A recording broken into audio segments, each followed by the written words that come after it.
So we do that because we have a captive audience with bathroom signs. And that's a great way to share a story to an audience that you've got for about 30 to 60 seconds.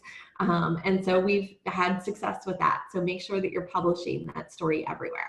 And so I have a couple of examples very specifically that talk about that connection to real people. And so I'll start with this graphic. So the first time we used this graphic, we used it as a standalone to tell a story about need in our community. That 1 in 3 Lehigh Valley third graders aren't reading on grade level. And that third grade reading is directly linked to high school graduation rates. We know that for most kids, if you're not reading on grade level, by the time you move on from third grade, at the end of third grade, you're about 4 times more likely to drop out of high school. And we know that if you're from a low income household, you can be up to 13 times more likely, right? That's a lot of data that I just threw at you there. And so the first time we tried to tell that story, we tried to tell it with a graphic, but we had much more success when we introduced people to Aiden. So Aiden is one of those third graders who is not reading on grade level at the end of third grade, but thanks to support from a United Way funded program, in partnership with the Allentown School District and other partners, we were able to provide Aiden and many of the other students in his class who are in a similar position with summer learning support. And because of that summer learning support, by the time he started 4th grade, he was back on track and reading at grade level. Now we know that Aiden, because he is on track when he started 4th grade, he was more likely to graduate high school. So we turned that raw data into a personal story, and we're able to build a personal connection about a real person. And happy to say that Aiden's still doing really, really well. Same thing when we talk about those numbers of people who are food insecure. So we do know that 1 in 10 people are hungry in the Lehigh Valley, and 1 in 4 of them are children. Means something else, right? When you see Charlie and you realize that Charlie is one of those people, that Charlie is one of those children who may not know where her next meal is coming from.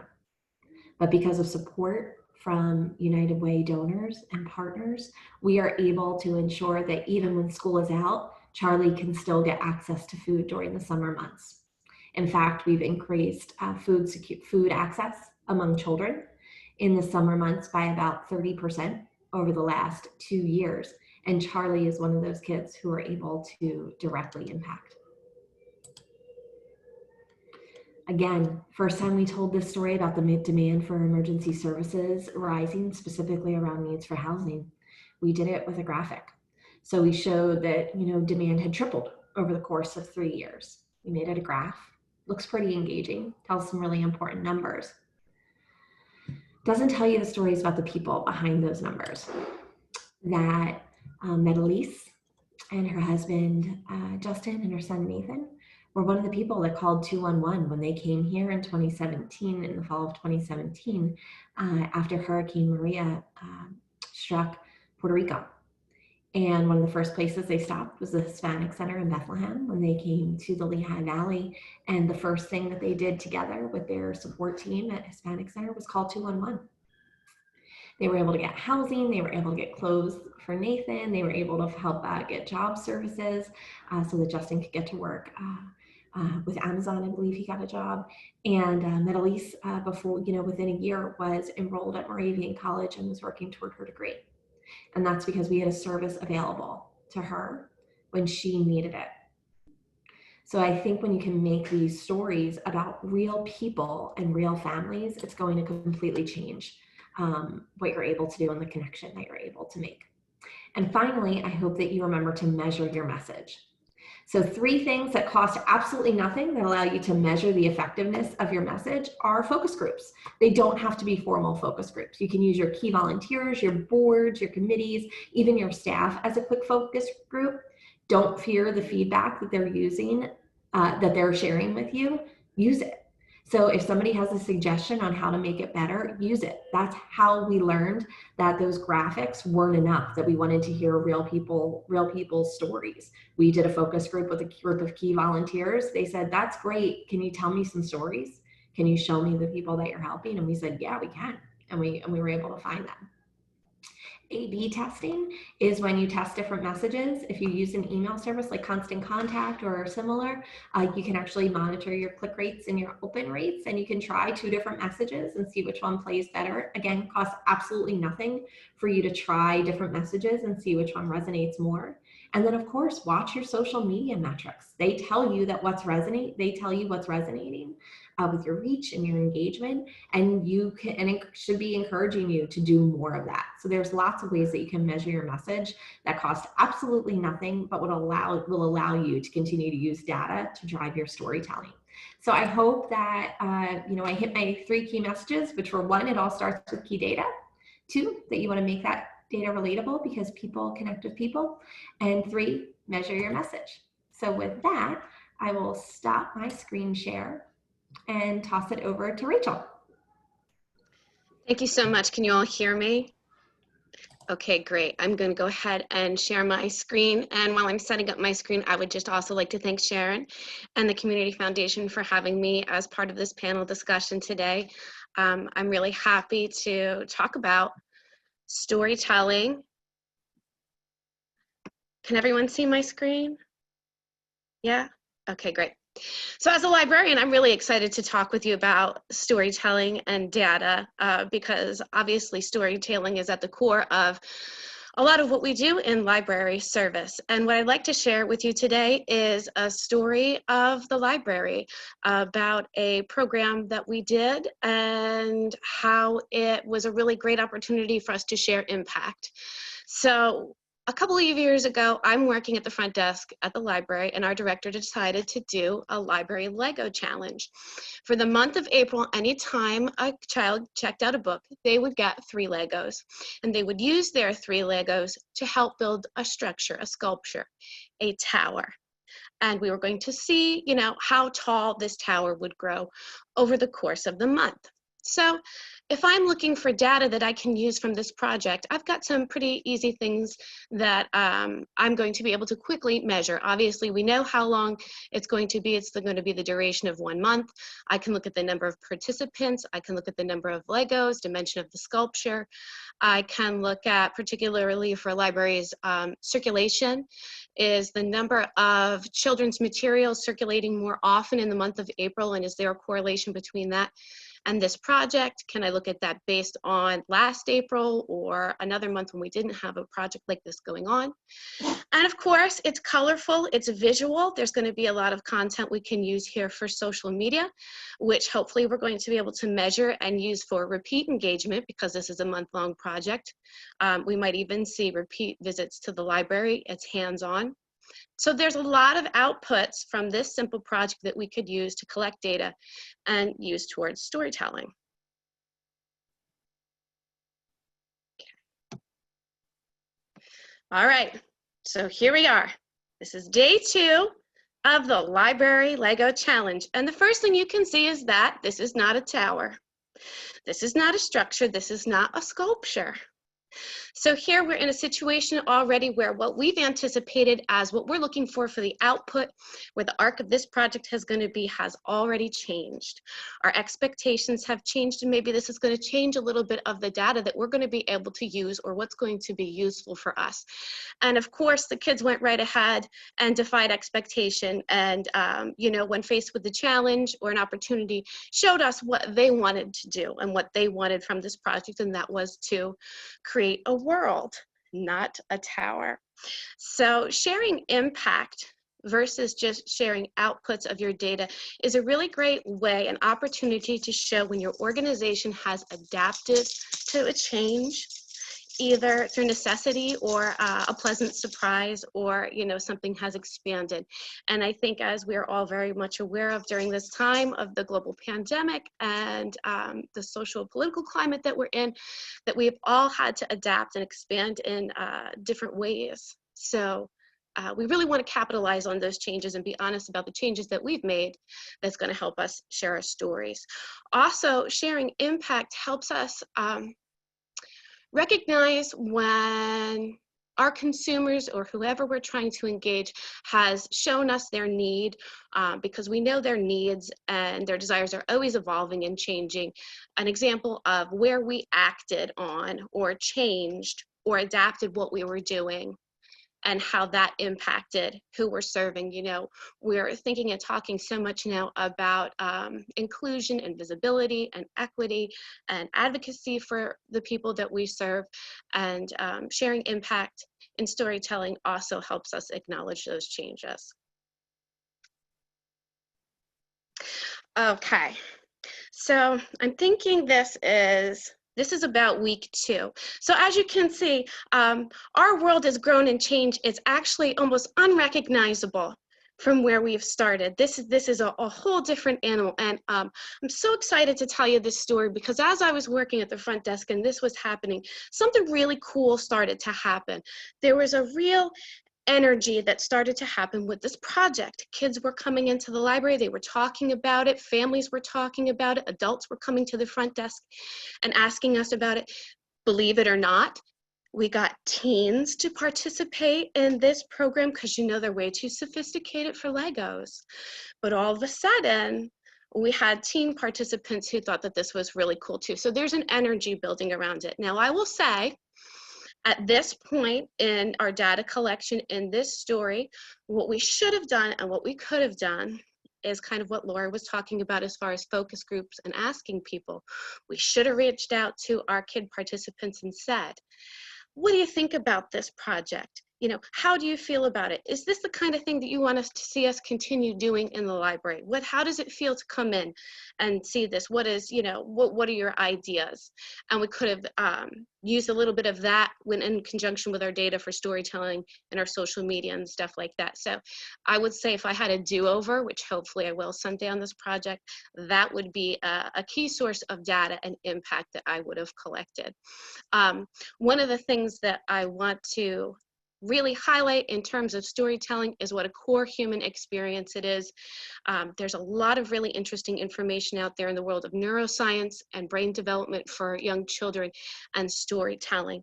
And what it tells us is that human beings are hardwired for storytelling. This goes back to before we had organized religion, organized or written language, where we would come together as human beings and try to communicate and share stories together. So storytelling is absolutely critical to brain development in young children and developing communication skills. Something very important and interesting to know is that storytelling activates the limbic system in the brain, which is our center of emotional processing as well as memory. And as we've evolved, you know, when we think of storytelling, it's not just that in-person storytelling, but it's also when you're sharing visuals on social media or a written piece, any kind of that storytelling will help this limbic process happen. And what actually happens is the brain releases these neurochemicals such as oxytocin and serotonin. These are part of our reward system, so they're linked to things like receiving a hug or eating chocolate, or the feeling you get after you've done a really good workout at the gym. Personally, I'm the chocolate and hug person. You know, gym, not really part of my reward system, but to each his own. So this is the kind of energy that I'm talking about when we're building storytelling. So when we have those opportunities for storytelling and the brain responds to that, remember that empathy and compassion, feeling that we're part of what an organization is doing, part of the mission that they're telling, part of the good work that they're doing, or the way that they've adapted or changed, really helps us feel empathetic and compassion, right? But our brain is also working with memory because it's also in the limbic system. And because we've activated that reward system, our brain is saying, this is an experience I would like to repeat, so I'm going to hold on to this and remember it.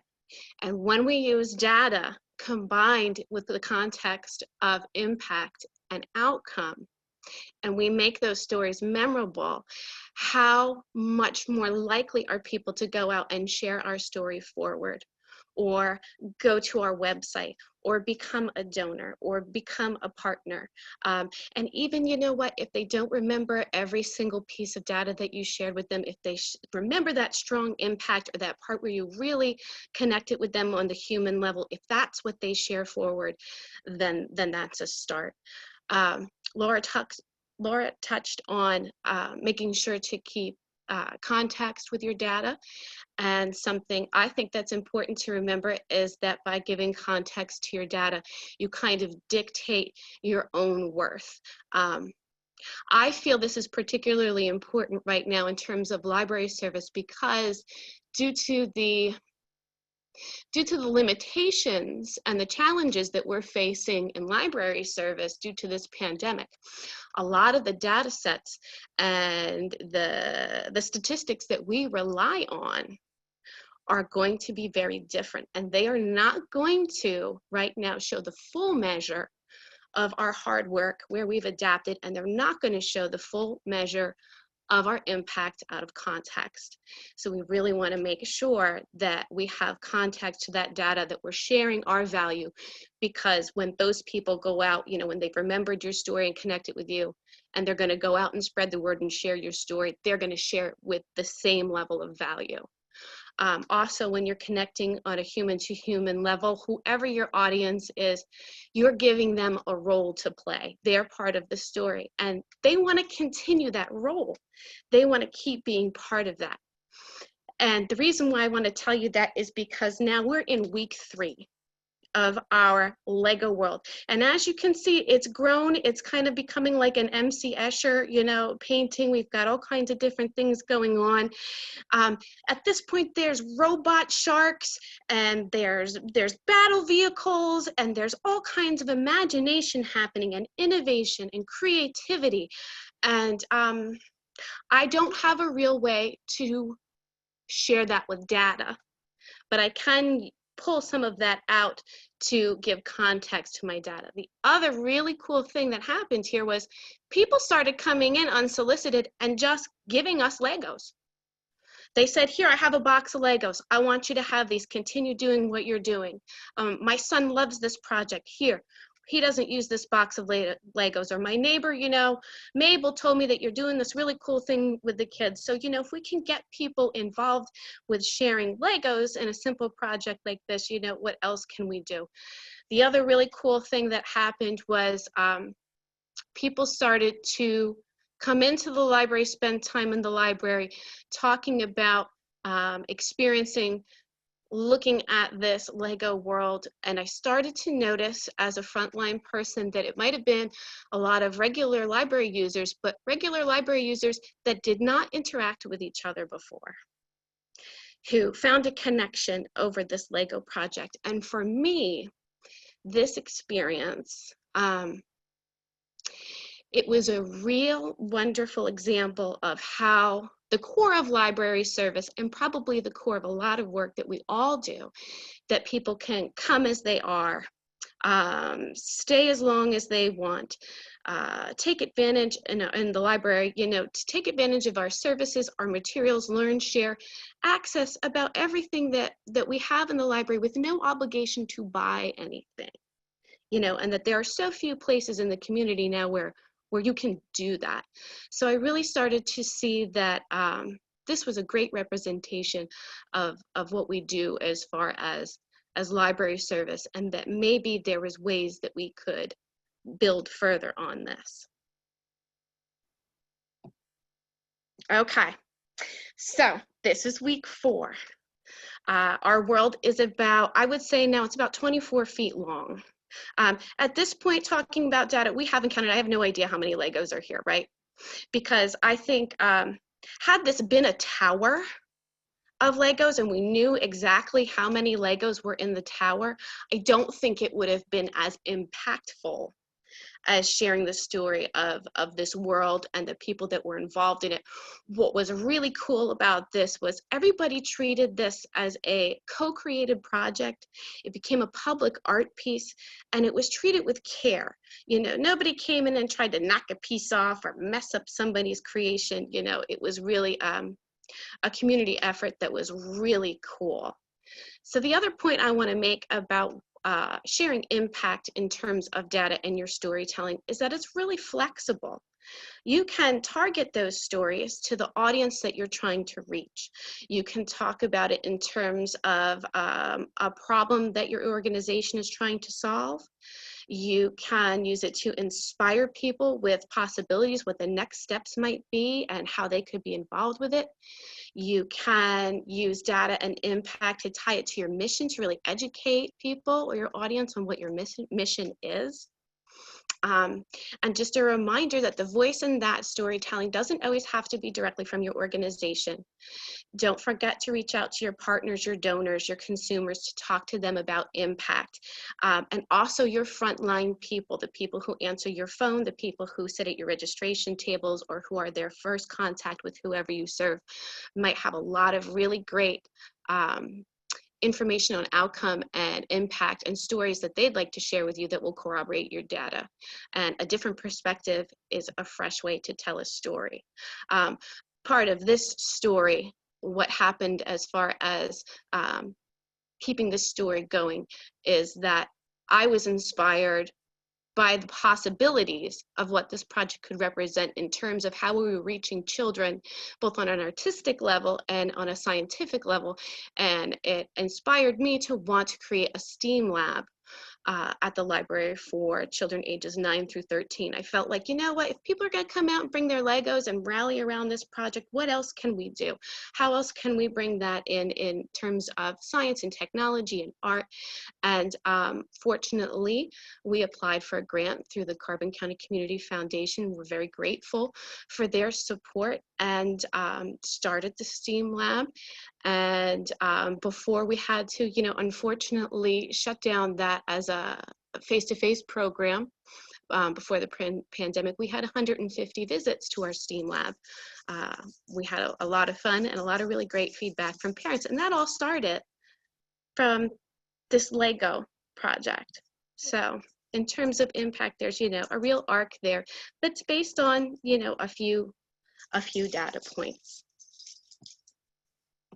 And then the last thing I want to share with you is a resource. It's called The Library Story, a strategic storytelling toolkit for public libraries.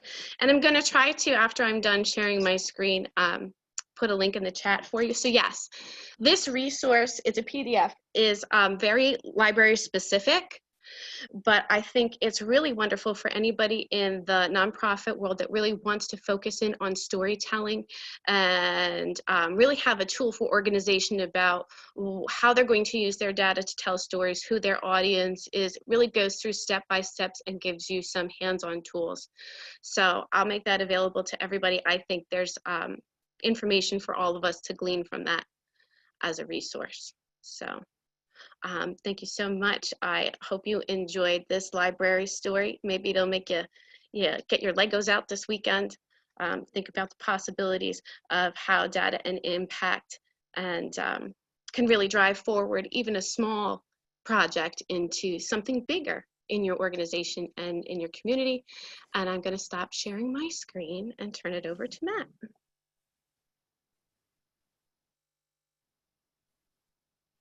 Great. Thanks, Rachel. So the part of my part of the discussion will be to talk about data and storytelling as they relate specifically to grants. And the first question, we always start with the why. Why do we want to incorporate data into grant proposals and applications? Chances are, if you're one of the people in your organization who is tasked with submitting grant responses, you're a language person. I remember one of my professors, the first day of one of my English classes in school, said, "Are you an English major because you're good with words or bad with numbers?" And a lot of times it seems like those two things are mutually exclusive. You get one or you get the other. So numbers are decidedly outside of our comfort zone if you're that kind of person. And yet, if you're able to use numbers, use data, and kind of bend it to your will to help serve your purpose, tell your story, there's something kind of satisfying there. And at the same time, let's be honest, it takes up space.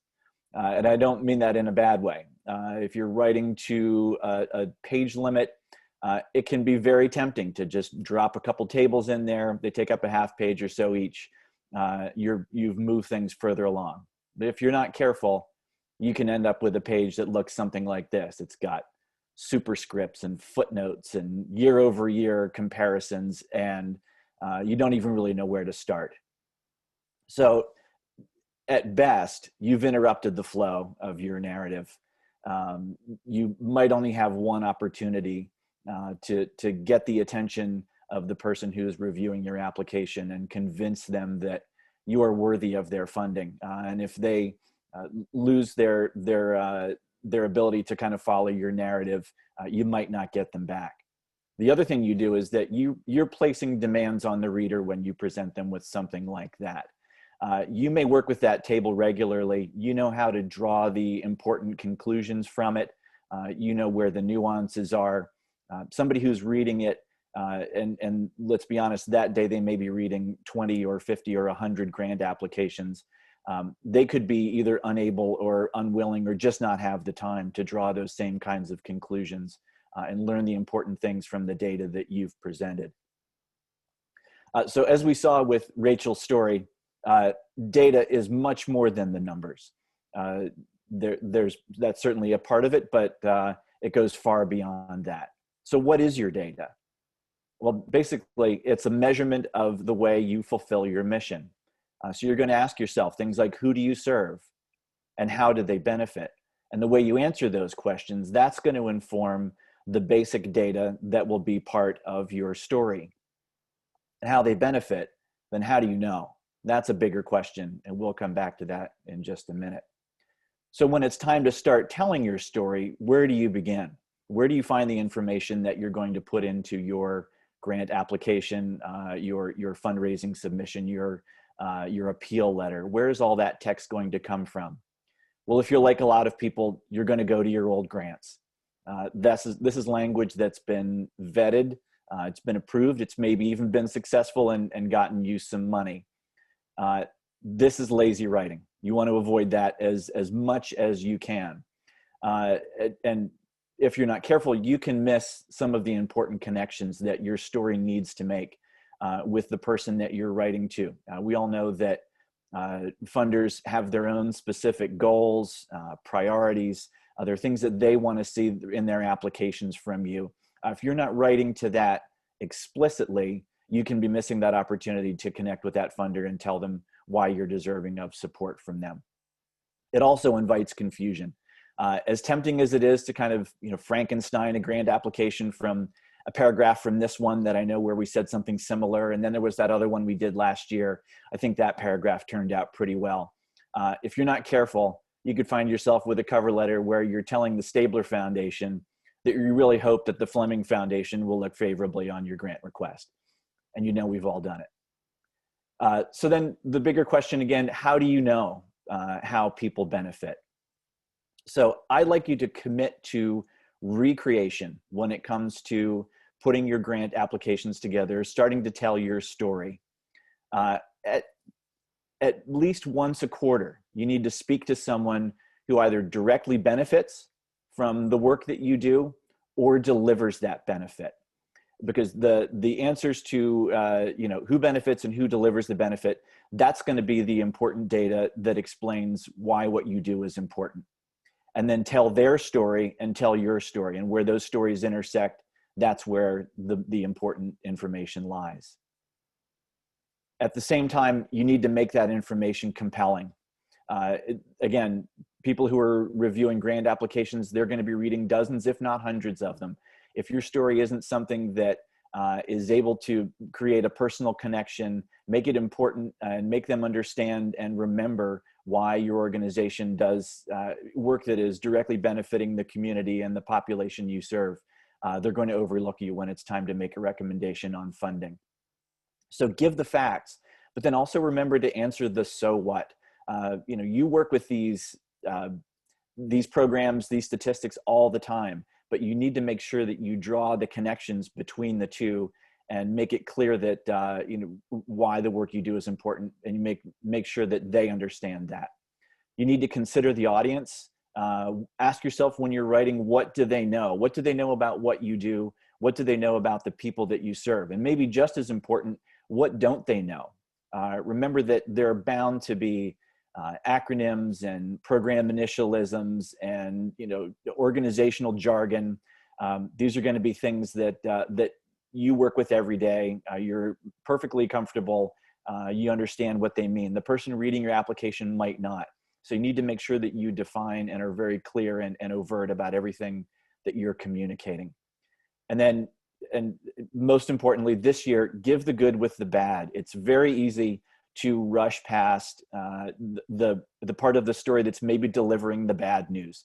We've kind of gotten used to this expectation. It's certainly been the case in the private sector, but it's also something that's taken hold with nonprofits also. We need to show that growth. We need to show program expansion. We did more this year than we did last year. We served more people. We raised more money. That's probably just not the case this year. And you need to explain that. Don't try to gloss over it. Tell them that our fundraising is off because, following the CDC guidelines, we curtailed all of our face-to-face meetings in March. And we haven't been able to resume just yet. And it's really hurt us. We haven't had as many programs as we hoped to. In fact, we didn't do even half of what we did in 2019. But here's why. And creating that connection, being honest with them, that will help to foster a stronger relationship with your funders. Just a couple examples. For a couple of years, I wrote and edited a magazine that Kids Piece put out. This was it was a fundraising vehicle. It could have been, just a dry recitation of, this many kids graduated, we raised this much money, we held this many programs. Instead, they turned it into something that was compelling. It was interesting, a lot of photographs, a lot of color. The data's in there, but the bigger story was something that was able to connect with donors, and it was effective, and it was something that was a great return on their investment. This last piece, I work with a lot of my clients to create kind of one-page at best program descriptions. This is for a Meals on Wheels provider in Mid-Coast, Maine. Now, obviously, having watched Laura's presentation, now these clients lack the budget and the design abilities that someone like the United Way has. But that doesn't mean that they can't put together something that's impactful and compelling. So if you look at this, there's a fair amount of data in here. They're talking about the number of meals they delivered in 2019, the percent increase over 2018, how many hours their drivers logged. But that's not the most important takeaway from this. The things that you really jump out at you is the fact that, hey, these are real people who benefit from these programs. And that call out quotation, that's outstanding. 1 year of Meals on Wheels is cost equivalent with 6 days in a nursing home. So if the only takeaway from this is that real people benefit from these programs and that this is a really cost-effective way for us to help people stay at home and avoid long-term care, then you've succeeded and you've told your story effectively. That was all I had. I'll send it back to Sharon, and we can talk about any questions anyone has. Great. So we have about 40 minutes left. We wanted to make sure that we left plenty of time for your questions. And if you want to share any stories too, I do want to touch real quick. Matt, the last part of your presentation where you talked about graphic design and maybe not having access to certain things. So I recently found this out. I did not know. There's a program called Canva, C-A-N-V-A, that they have a free version that it's like it's like drag and drop kind of things. It's very easy. I'm not a graphic designer, but I've been able to use it. But if you are a nonprofit, you can apply for a free Canva Pro subscription, and they, as long as you can prove that you're a nonprofit and you share the information about your mission, you get access to all of the free features. And I found that very helpful, and it's a great cost-effective way to kind of amp up some of your materials and give them a more polished look. So I would definitely check it out. That's something that I included in the resources. There's like a list of blogs and things like that you can check out. That's one of them, but I'll put a link in the chat box too. So we will turn it over to you all now. Do you have any questions? Please feel free to unmute yourself or use the chat box. If you want to share any stories or successes that you've had with storytelling, we want to hear them.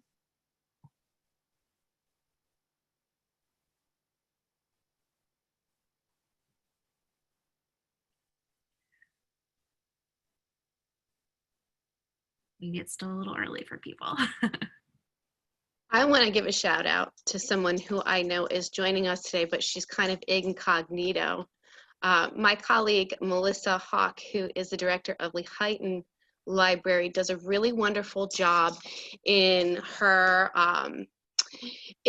printed materials, in her campaigns, in her donation requests to show data where their attendance and their services, how it's jumped from one year to the next, showing that growth.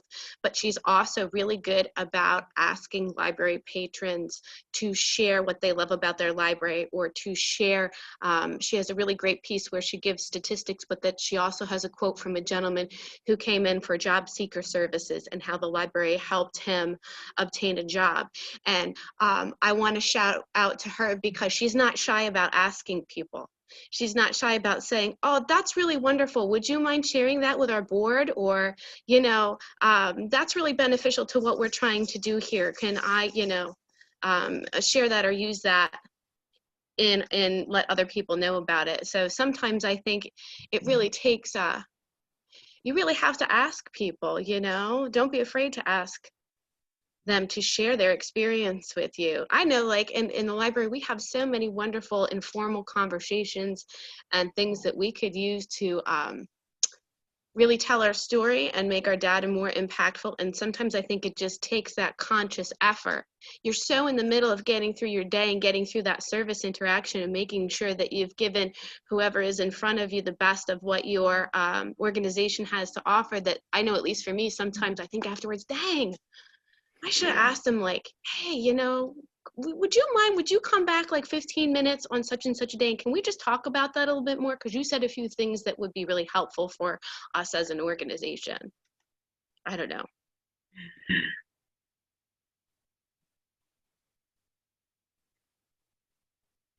Okay, does anyone have any other comments or questions?